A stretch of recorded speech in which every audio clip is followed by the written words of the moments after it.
katangian. Minsan nabangit ni Gwen habang nagkwekwentuhan. Kami nabanggit ko sa kanila na gagawan sila ng tantan. Sila ang tida, sobrang excited na mga bata. Kaya habang natatabi kami sa kama, ang isip ko'y gumagana na. Nag-iisip na magandang lyrics para sa kanila. Iniisip ko ang kanilang mga katangian na kaligaya. Gusto ko talaga ang mga bata, lalo na ang pagiging inosente nila.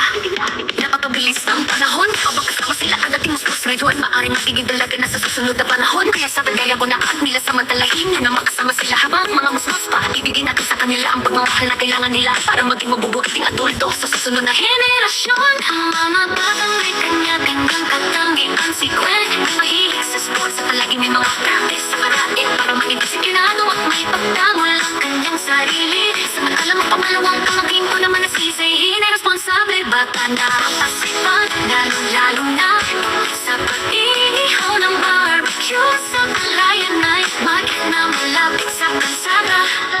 Sa edad niya, maaaring maging mahusay na negosyo. Ang ikadlos mo si Albian na namumuna sa academics, lalo na ang cute na buso na si Tata. Playful and sweet, iba-ibang katangian ang meron sila. Kaya habang bata pa, magulang at samantalahin kasama ang mga bata pa. Paturo magandang lyrics para sa mga bata pa.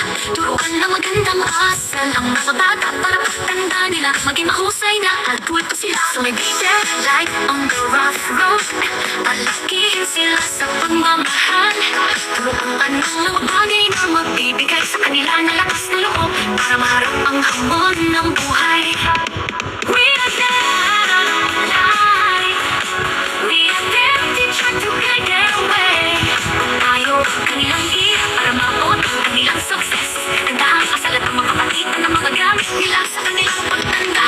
Yes, we are the new generation, and our success are the future of our new generation.